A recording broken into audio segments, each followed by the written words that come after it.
La loi sur la discipline nous enseigne à établir des priorités et à nous concentrer sur une seule chose à la fois jusqu'à ce que nous l'ayons maîtrisée.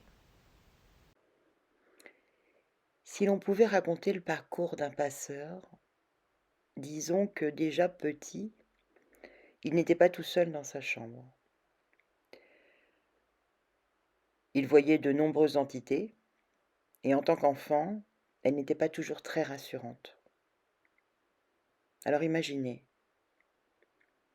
en pique-nique avec ses parents, il joue à côté d'eux et tout à coup se retrouver nez à nez avec un vieux Romain qui traîne avec son épée pleine de sang.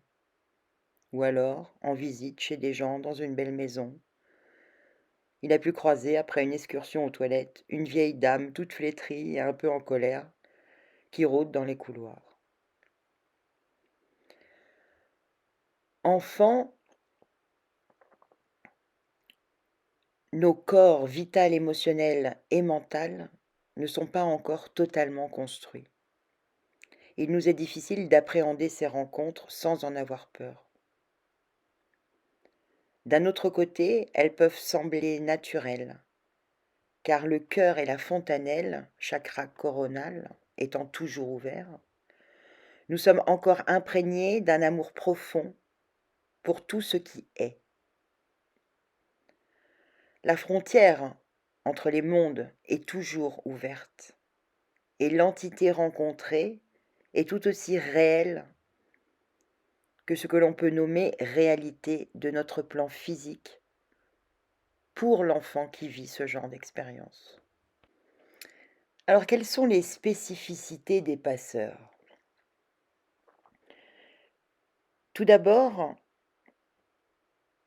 un passeur est un chercheur de vérité. Souvent, l'enfant passeur n'a pas été entendu ou compris par ses parents et son entourage.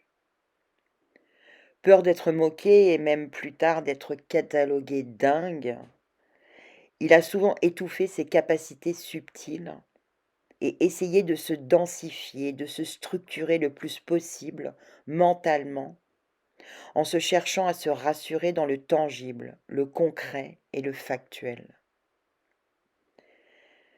Déjà, les prémices de la dualité se sont fait sentir. Raison contre ressenti et pragmatisme contre perception intangible. D'où, souvent, une envie très présente d'apprendre, de comprendre, de connaître, de structurer. Une envie d'expérimenter par lui-même. Et une tendance à s'approprier le credo « je doute donc je suis pas fou ». Nous y reviendrons. Il sera un chercheur de vérité dès son plus jeune âge pour comprendre le sens de la vie. Que suis-je venu faire ici? Et si possible, saisir le sens de l'univers. La voie de la connaissance s'offrira à lui sous diverses formes, mais sans connaissance solide. Il gardera toujours un sentiment d'imposture, la peur de se sentir en permanence illégitime. Ce sera vrai tant qu'il restera dans ses ressentis, sans les accompagner de véritables connaissances, des lois universelles, loi du mentalisme, de l'équilibre, loi des rythmes, et sans initiation solide non plus, étude de la sagesse et des textes sacrés. Il a donc souvent du mal à assumer son identité et ses croyances. Pourtant, nous y reviendrons, des intuitions très fortes lui ont toujours permis d'aider les autres ou d'apaiser les autres, et surtout de savoir mettre en lien comme un médiateur, car il déteste le conflit, il déteste les conflits. Il a toujours su, avec une simplicité déconcertante, que ce qu'émettaient les adultes était souvent en décalage avec ce qu'ils disaient et faisaient. Un passeur est un vrai détecteur d'incohérence. Il est en connexion directe avec les âmes des autres. Il ressent ou voit sans filtre. Les déguisements et les égos narcissiques et extravertis lui déplaisent au plus haut point. Plutôt discret par nature, il aura tendance à se camoufler et sera souvent allergique à ce qu'on appelle les faux passeurs, des personnes faussement éveillées. Mais tout est juste, encore une fois, car ces faux passeurs qui utilisent la spiritualité pour attirer l'attention, voire mettre les autres sous emprise et se prennent pour des gourous avec tous les jeux de pouvoir inconscients qui en découlent, il ne peut pas les voir.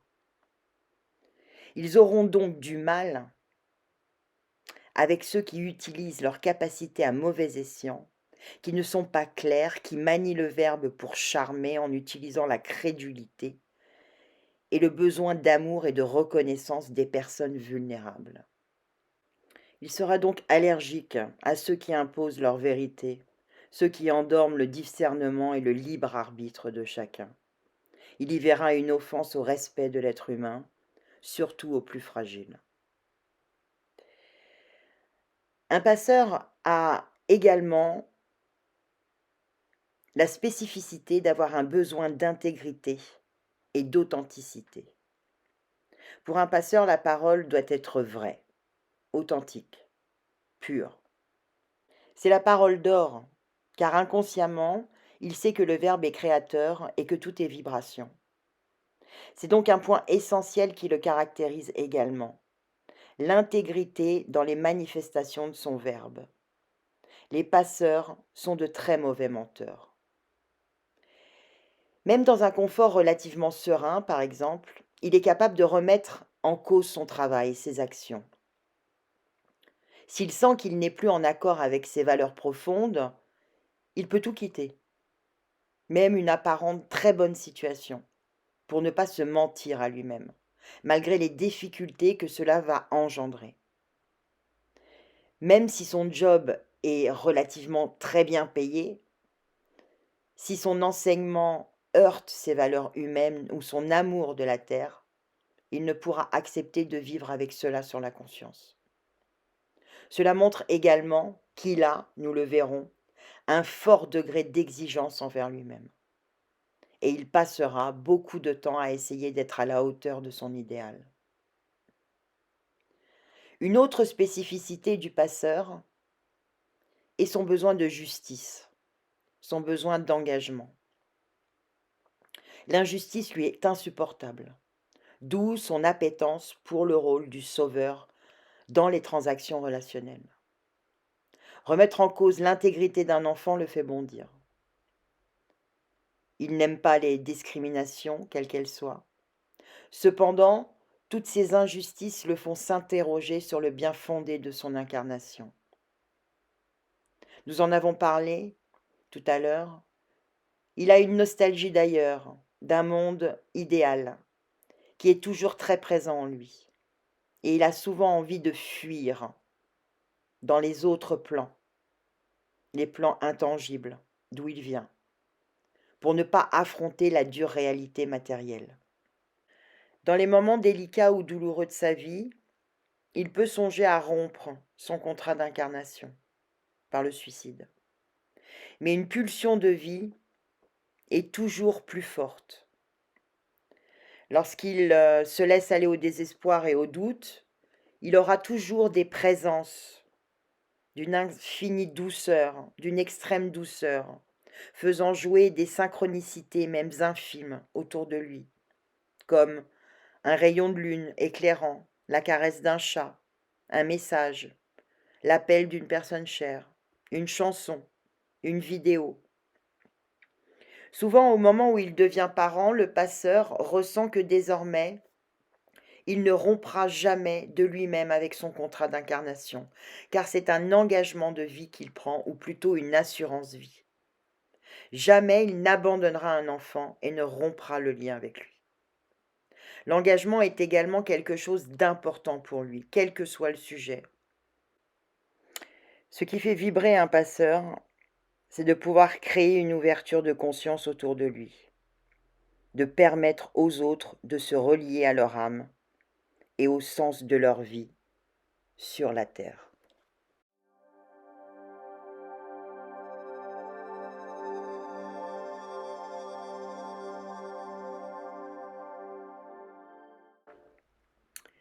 Un passeur laissera toujours une signature vibratoire presque imperceptible.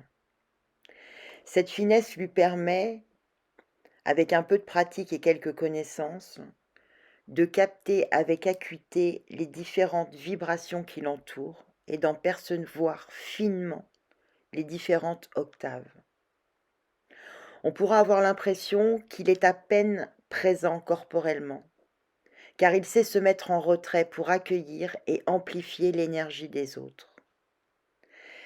Cette qualité vibratoire prédispose ainsi les passeurs à une écoute fine et pénétrante, leur permettant de capter les harmoniques, les points de dissonance dans un système, dans un discours, dans une situation.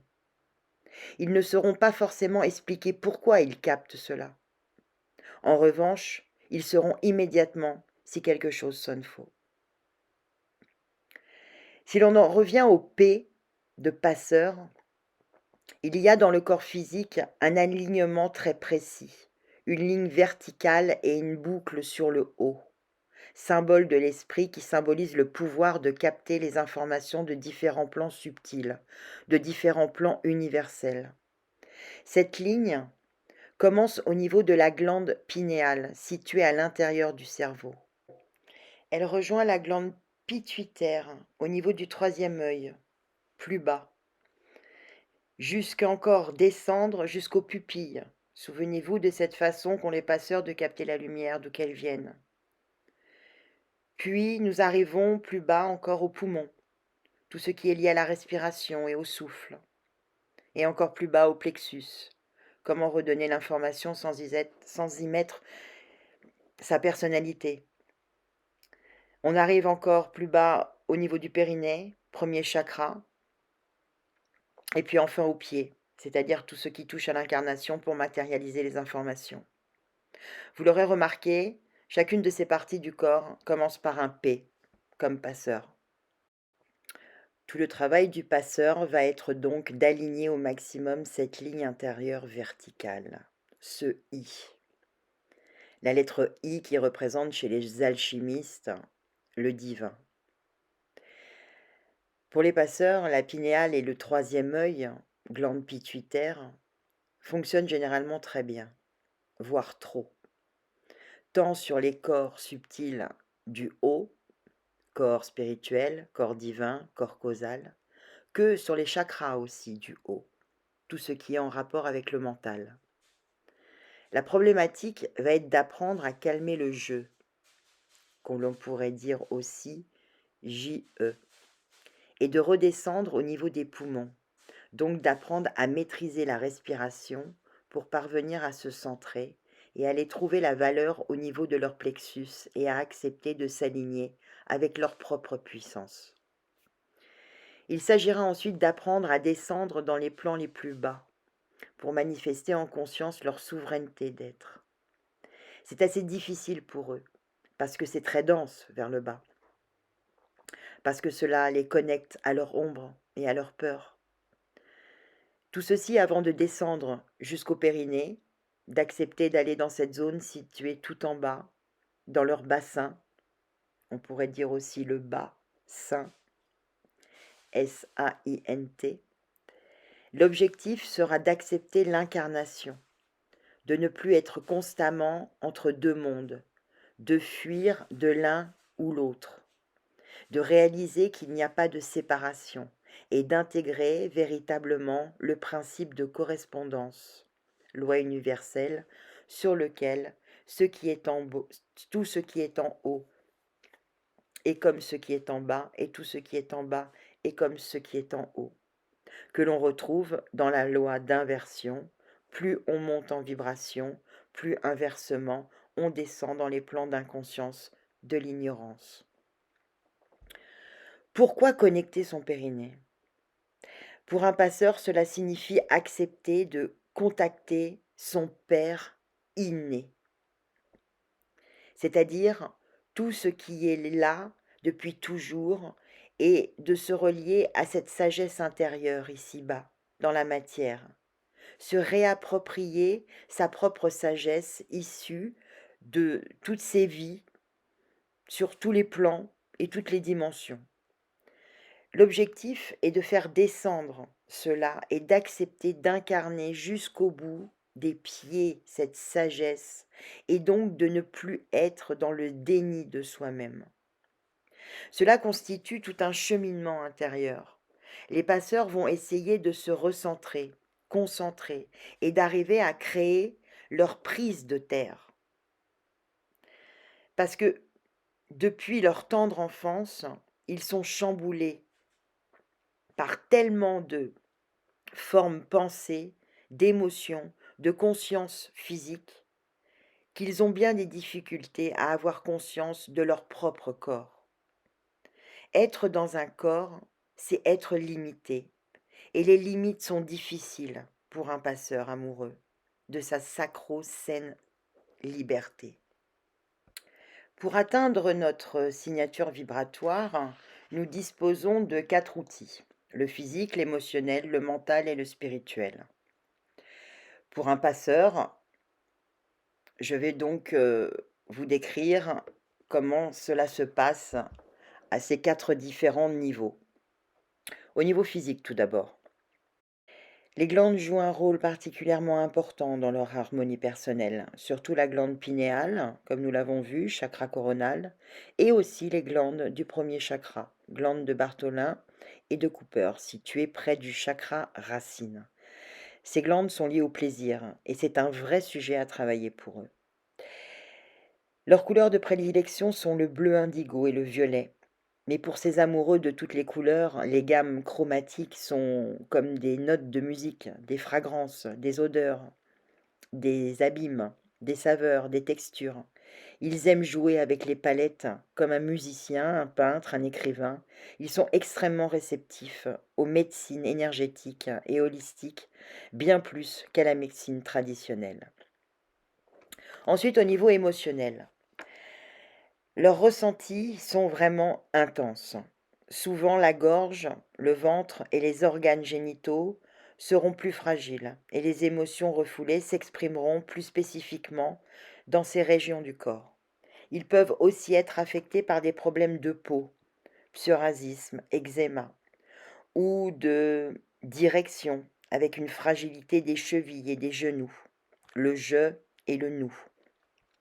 Étant généralement peu à l'écoute de leur propre corps, ils peuvent avoir tendance à occulter la douleur et en arriver au burn-out. Après plus de 15 ans de pratique, j'observe que de nombreux passeurs ont très tôt mis une distance avec leurs émotions, afin de ne pas se laisser submerger. Ils sont en effet très empathiques et hypersensibles. Un travail sera souvent nécessaire pour apprivoiser la libre expression de leurs émotions, même celles qu'ils jugent, parce qu'ils se jugent et se contrôlent beaucoup, inappropriées pour une personne censée être solide et optimiste. Ils ont souvent cette merveilleuse phrase à la bouche: moi, c'est pas grave. Tout l'objectif sera de déconstruire ce faux self, de les aider à accepter leur partie d'ombre et leurs besoins réels, et de laisser leur vulnérabilité se découvrir sans jugement. Au niveau mental, leurs croyances sont liées en partie à leur parcours personnel, à l'empreinte et aux injonctions reçues de leur famille terrestre, mais aussi à ce qu'ils sont venus accomplir, aux leçons qu'ils ont à apprendre dans leur incarnation. Une blessure plus psychologique liée au sentiment d'injustice et d'humiliation est assez fréquente. Nous y reviendrons plus en détail dans une autre vidéo. Et au niveau spirituel, un passeur a une grande faculté à méditer, car il ressent depuis tout petit un besoin de solitude. Il a en effet besoin de se retrouver, sans s'exclure pour autant des autres. Il peut être physiquement présent avec vous, tout en étant simultanément et en conscience dans un autre champ vibratoire. Sa quête spirituelle le pousse vers la recherche de l'unicité, car ses polarités féminines et masculines n'auront sans cesse de vouloir danser au mieux ensemble.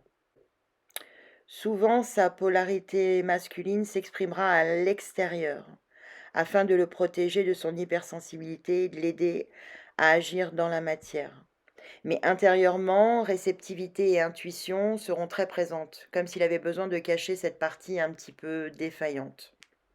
On perçoit donc un désir d'unité très fort, qui peut lui poser un problème dans les relations plus intimes, puisqu'il aura tendance à rechercher une fusion plus qu'une co-création, tout en faisant tout pour conserver sa farouche indépendance.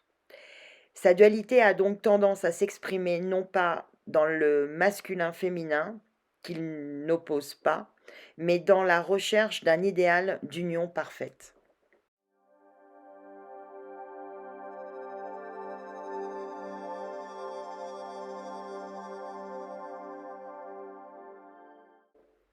Alors êtes-vous passeur? Comme tout le monde, le passeur a des blessures d'ego, et peut-être que certaines de ces expressions vous sont familières. Je me sens comme un extraterrestre. Non mais franchement, il ne voit pas qu'on va droit dans le mur? Je me pose trop de questions existentielles au lieu de vivre. J'ai vraiment l'impression de ne pas être à ma place. Je me sens en permanence décalée dans ce monde de brutes. Tout ce qu'il y a à réparer est sans fin. Ne peut-on pas prévenir, accompagner, un développement sain au lieu de soigner, soi et nier? Tout ça n'a aucun sens. Qui suis-je, moi, pour oser? Je ne le mérite pas. Je dois avoir un sacré karma. Je ne vais pas faire ça, de toute façon, quelqu'un l'a certainement fait déjà. Je préfère ne rien faire, plutôt que faire de la merde. Ce sont les expressions favorites d'un passeur, et il y en a bien d'autres. Elles s'accompagnent d'une dévalorisation, d'un manque d'engagement pour soi-même, d'une tendance au sacrifice pour ne pas perdre l'autre, ou le confort, ou la sécurité, et donc d'un non-respect de soi, de ses valeurs, de son corps, de ses envies, et d'une fâcheuse tendance à se comparer aux autres, à ceux qui sont jugés comme experts, géniaux, reconnus, et par conséquent, d'un désir d'acquérir toujours plus de savoir, de connaissances. Mais alors, quelle est ma place dans ce monde? Se dit le passeur. Comme pour chaque être qui s'incarne, un cheminement vers son individuation et son identité est nécessaire. Cela fait partie du développement naturel, comme nous l'avons vu précédemment. Ce problème d'identité prend généralement sa source dans l'enfance, mais pour un passeur, c'est une marque de fabrique. Pour pouvoir transmettre, mettre en lien les différentes personnes, parce que cela fait partie de sa fonction, un passeur a besoin de bien connaître le fonctionnement de chaque type d'humain, ou en tout cas de chaque type de comportement ou problématique humaine. Les passeurs font généralement des stages dans les différentes familles d'âmes à chaque incarnation. Ils vont apprendre de chaque passage dans ces familles. Leur nature profondément empathique va leur donner une empreinte afin qu'ils se sentent comme les membres de la famille dans laquelle ils évoluent. Ils vont apprendre comme un chaman, un guérisseur, un enseignant, un visionnaire. C'est ce qui explique qu'à chaque fois, dans chaque vie, ils ont un doute sur leur identité, parce qu'ils sont multitalents. Ils se sont tellement imprégnés de chaque famille pour être profondément en lien et se conformer, qu'ils en ont des réminiscences et se confondent avec ces familles et leurs connaissances. On pourrait définir un passeur comme un explorateur des civilisations, comme un membre de l'Enterprise dans Star Trek. Il vient découvrir, apprendre, créer et mettre en lien. Mais bien entendu, son identité dépasse ses simples talents ou dons. La vraie question fondamentale et sous-jacente est: qui suis-je? C'est tout l'objet de son travail en développement personnel et spirituel. Tout dépend ensuite du niveau d'évolution de conscience et des connaissances acquises par l'âme. Connaître les contours, les structures, les blessures, les croyances du moi fait partie du travail personnel de chacun. Et pour l'accueillir et le pacifier, il convient d'effectuer un travail thérapeutique important pour nettoyer ces structures sur les différents corps. Le passeur ayant développé une hyper-adaptabilité en se conformant aux besoins des autres, mettra souvent du temps à sortir de cette identification façon caméléon du «je suis heureux si tu es heureux». Recherchant d'abord l'harmonie et la paix, il fera tout pour éviter de se confronter et de se poser ses propres limites. Il trouvera bon nombre d'excuses à l'autre, voire sera dans une empathie extrême, même pour les actes les plus irrespectueux, ne voulant pas juger, mais en jugeant quand même un petit peu.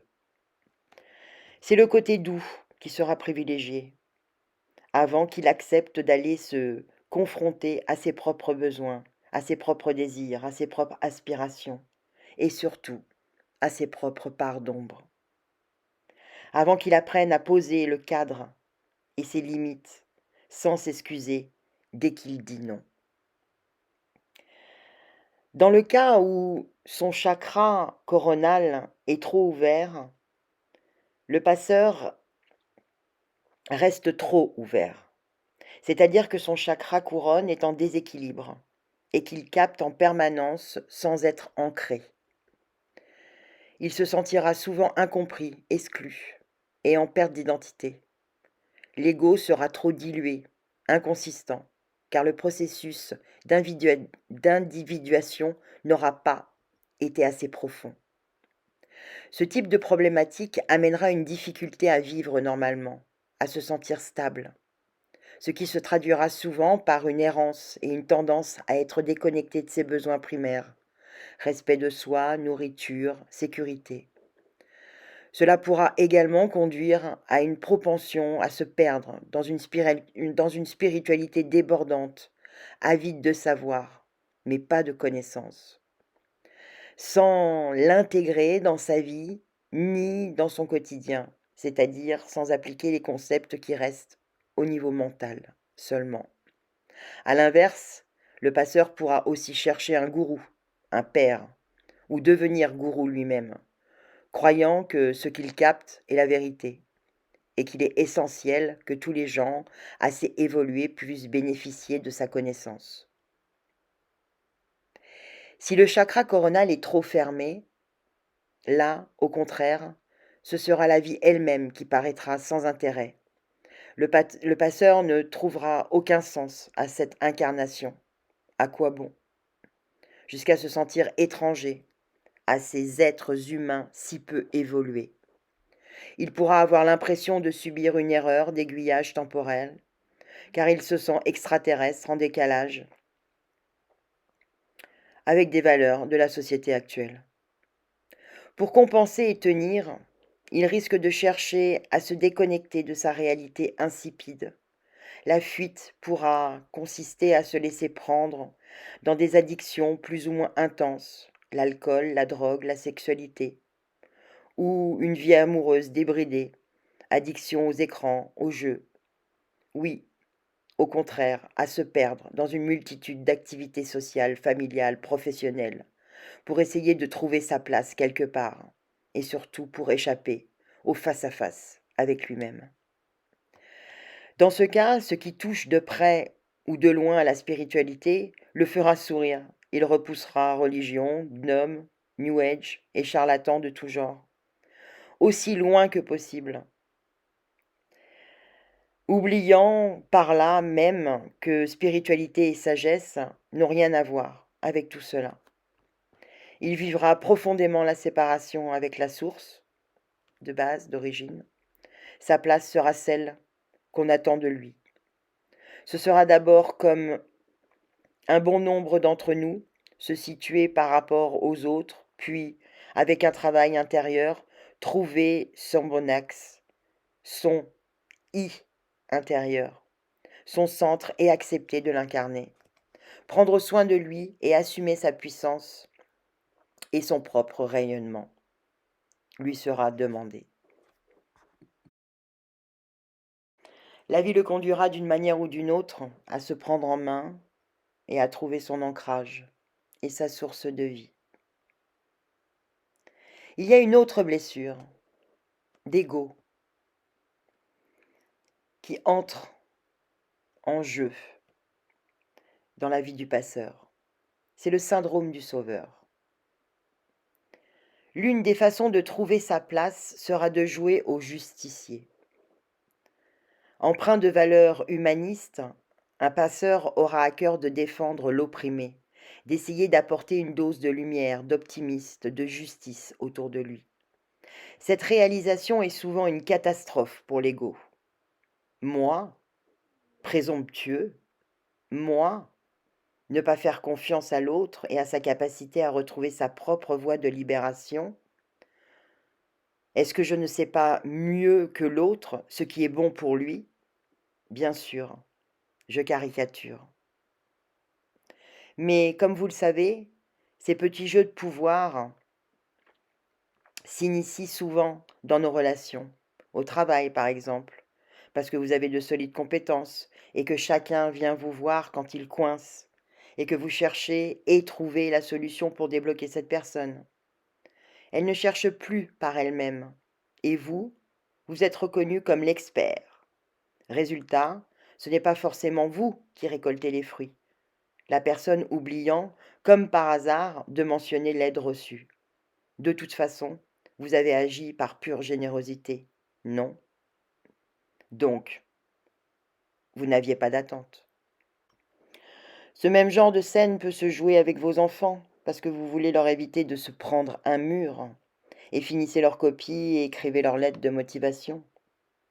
Autre cas de figure, mais cette fois avec une personne qui va très mal et qui a besoin de vous parler pendant des heures, sans se soucier si vous avez une vie, et qui vous oublie très vite quand tout est rentré dans l'ordre, ou qui, le jour où vous avez besoin d'aide ou d'écoute, ce qui est très rare, n'est pas là. C'est dommage, pas disponible. Nous n'en finissons pas de rester enfermés dans ces histoires et les croyances qui vont avec, telles que, finalement, si je ne les sers pas, je ne vaux rien. Nous sommes bien loin de l'amitié, de l'amour, du respect. Pourtant, vous connaissez la règle de base. Se respecter d'abord et savoir poser un cadre sain et des limites. Ce syndrome du sauveur va parfois conduire un passeur vers des névroses, des dépendances affectives. Il cherchera sans cesse une situation où il peut tout faire pour l'autre, voire se sacrifier, et au final, il se sentira rejeté, humilié et surtout non reconnu pour son sacrifice. Qui en réalité, pardon, n'a fait l'objet d'aucune demande de la part de la victime et encore moins de son bourreau. Aimer, ce serait se sacrifier, prouver son amour, ce serait se nier. Intellectuellement, nous sommes bien d'accord que non. Dans les actes et émotionnellement, ce n'est pas toujours gagné. Il va falloir revoir sa copie et accepter que notre réalité, en tout cas sur ce plan physique, est encore bien imparfaite. Sur le chemin, le sauveur va se rendre compte qu'il est lui-même jugeant par rapport à ses amis, les humains, jugeant soit la bêtise des hommes, soit leur cruauté. En tout cas, il va avoir tendance à se battre pour éliminer ou pour réparer, comme un guerrier de lumière, bien sûr. Animé de valeurs fortes et nobles, il a besoin d'être dans le « je combats quelque chose, je combats l'injustice ». Cela ne veut pas dire que c'est bien, ni que ce n'est pas bien. Cela veut juste dire que le passeur n'est pas encore en paix. Se reconnaître juge, c'est commencer à observer le persécuteur en soi. Et c'est un grand pas. Observer, cela le conduit peu à peu à reconnaître qu'il a décidé de sauver l'autre, mais le sauver, c'est un peu se substituer à plus grand que soi, non? Malgré sa bonne foi apparente, il s'inscrit dans une relation de pouvoir et surtout se substitue à l'ordre de la vie. Il faut bien que quelqu'un s'en occupe de toute cette souffrance, se dit-il. Mais ne serait-ce pas quelque peu prétentieux?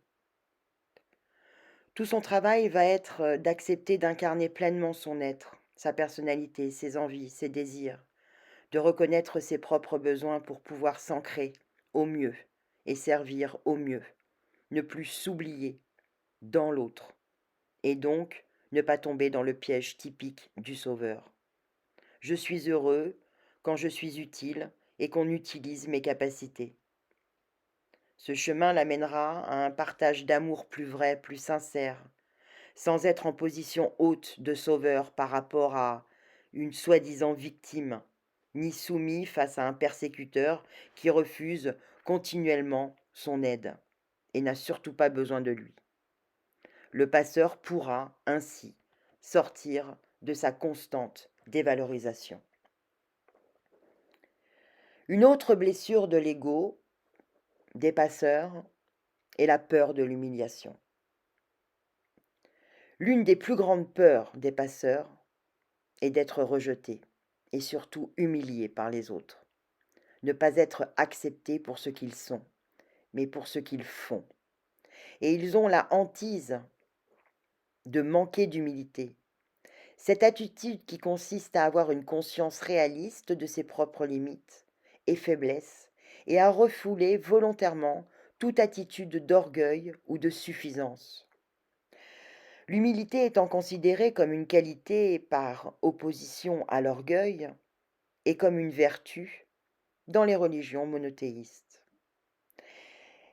Ils ont en fait peur de manquer d'humilité en osant affirmer leur propre puissance et en se servant de leurs capacités, de leur pouvoir personnel.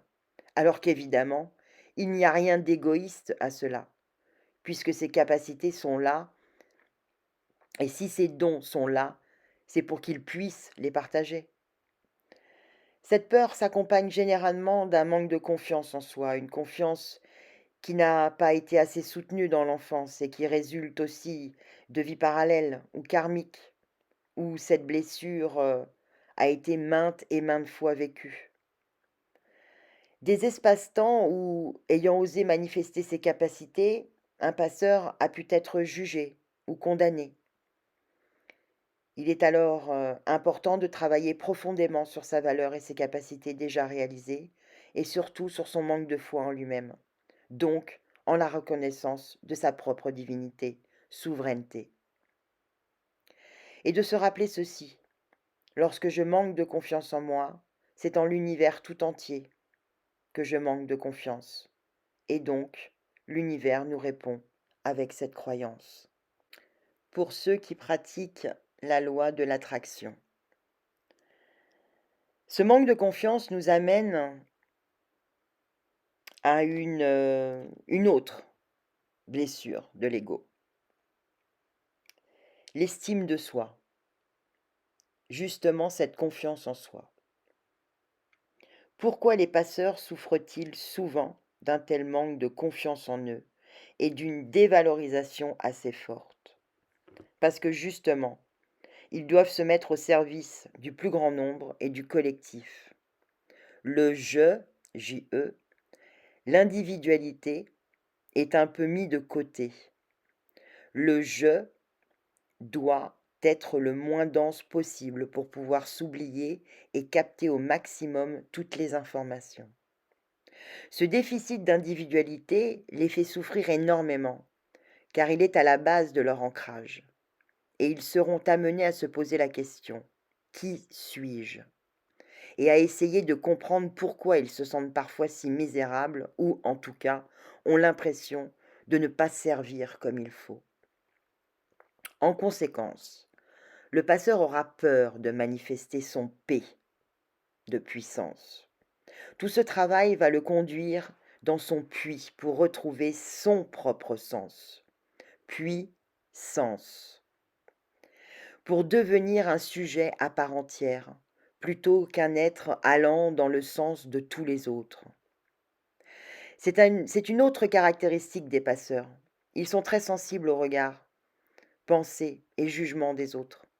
Une remarque peut les pousser à remettre en question fondamentalement et surtout à raviver la croyance qu'ils ne sont pas adaptés, pas capables d'avoir des relations harmonieuses, pas capables d'être aimés vraiment pour ce qu'ils sont. Et la deuxième question est: est-ce que je m'aime tel que je suis? La confiance en soi est la question existentielle. Pour bon nombre de personnes, cette question a de l'importance, mais chez vous, passeurs d'amour, la confiance et surtout la foi en vous-même sont la pierre de touche qui détermine la qualité de toute votre vie. À cause de ce manque de foi en vous-même, il se peut que vous ayez cherché la connaissance dans le monde extérieur, au lieu de vous fier à vos propres intuitions. Il se peut que vous ayez attendu des autres qu'ils valident votre valeur. Plus que quiconque, vous avez besoin de sens et d'éthique. Les valeurs humaines sont très importantes à vos yeux. Il y a un moment où ce que vous avez accompli et ce qui vous donne une belle expérience n'a plus vraiment de sens. D'où beaucoup d'expériences extérieures pour valider votre valeur. Beaucoup de volonté, d'efforts et pas forcément de réponses satisfaisantes. Comme si tout ce que vous entrepreniez était invariablement lié à un sentiment d'inassouvi. C'est pas assez, c'est pas ça. Je ne suis pas encore assez parfait, dites-vous. Mais ce n'est pas le cas. C'est seulement la conclusion de votre jugement personnel, d'où l'importance d'une structure, d'une méthode et d'une bonne dose de persévérance. Durant votre construction, vous avez souvent agi en réaction, plus que par volonté propre, sans oser être à l'écoute de vos véritables besoins, car toujours dans la nécessité de survivre et d'assurer. D'ailleurs, quel besoin? Très soucieux de maintenir une harmonie, vous êtes surtout centré sur les besoins des autres plus que sur les vôtres. Apprendre à reconnaître qu'inconsciemment vous avez aidé à créer des trahisons passées pour votre propre évolution est déjà un pas considérable. L'objectif étant d'aller jusqu'à la compassion envers ceux qui vous ont trahi et de comprendre que l'esprit de l'éveil de conscience vous a grandement aidé à progresser pour mieux vous connaître. Chaque ombre est une opportunité merveilleuse à ce stade. Le temps est venu de vous poser pour oser. Oser le P de puissance, de pardon, de paix. Allez-vous continuer à douter de vous seulement parce que la vie vous a d'abord proposé d'aller au fond de vous-même pour accepter et faire un choix conscient de lumière ou accepter votre conscience inspirée créative? Je vous pose la question. Le temps est venu d'accepter de maîtriser votre destinée en vous donnant la peine de devenir votre propre maître. Ce qui pose aussi le problème du doute continuel, qui est encore une autre blessure de l'ego. Par sa nature, un passeur peut être enclin au doute continu. Par son sens très aiguisé, il risque de ne pas voir tout de suite les imperfections inhérentes à toute chose. Nous vivons encore dans la vision d'un monde empli de dualité. S'il y a lumière, l'ombre en équilibre demeure. Il se heurte constamment à la laideur du monde. Vous devez souvent ravaler vos jugements. Je ne juge pas les autres, je leur laisse carte blanche pour être. Mais cette apparente acceptation cache bien souvent de la fatalité et surtout une tendance à vous juger vous-même. Vous devez apprendre à canaliser ce doute qui vous pousse parfois à des comportements excessifs. À chaque confrontation avec ce qui vous semble être porteur de lumière, vous regardez tout ce que vous n'êtes pas, tout ce qui vous manque. Vous finissez par vous identifier à un faux moi, un moi qui se sacrifie pour que l'harmonie règne, qui vous étouffe véritablement et ne permet pas de montrer qui vous êtes réellement. Il faut faire face à cette tendance sans vous engouffrer dans l'autocritique et la regarder pour ce qu'elle est, une tendance, une croyance simplement. Et la tendance à se projeter sur l'autre, ce que vous vous reprochez à vous-même, n'est pas gage d'une relation saine et apprenante. Même si vous créez et vivez ce à quoi vous croyez, vous n'êtes pas vos pensées. On touche là à l'estime de soi, aux injonctions parentales. Sois fort, fais plaisir, sois parfait, en analyse transactionnelle. Un programme souvent transmis de façon transgénérationnelle par répétition de ce que vos parents ont vécu. Ainsi, comme la vie répond merveilleusement à nos besoins, il se peut que vous ayez souvent été confronté au jugement des autres, parents, amis, professeurs, qui n'ont fait qu'endosser le costume de critique et vous montrer ainsi quel jugement vous aviez sur vous-même, en effet miroir. Avoir la foi en soi, c'est ce qui peut vous permettre de prendre des risques et d'oser vous engager sur le chemin le moins fréquenté, le vôtre. Vous êtes là pour apprendre à aborder votre vie avec authenticité et courage, et surtout avec compassion envers vous-même, comme un apprentissage. C'est donc votre propre terre qu'il va falloir nourrir et fortifier, au lieu d'essayer de voir si l'herbe n'est pas plus verte ailleurs. L'objectif, cher passeur, est de trouver l'équilibre, de danser avec la vie et d'élever votre être, votre propre liberté. C'est répondre à l'invitation de ce mot et qui libre. Le de être qui est libre.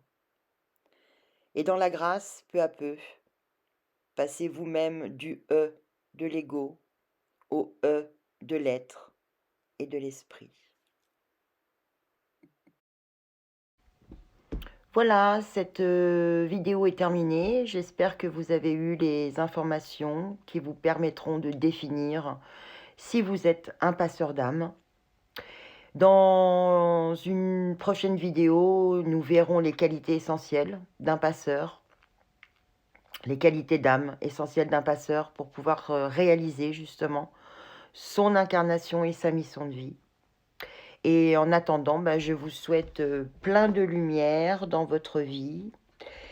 Et je vous souhaite surtout aussi beaucoup de couleurs dans votre vie. Je vous souhaite une bonne soirée ou une bonne journée. Tout dépend de quand vous verrez la vidéo.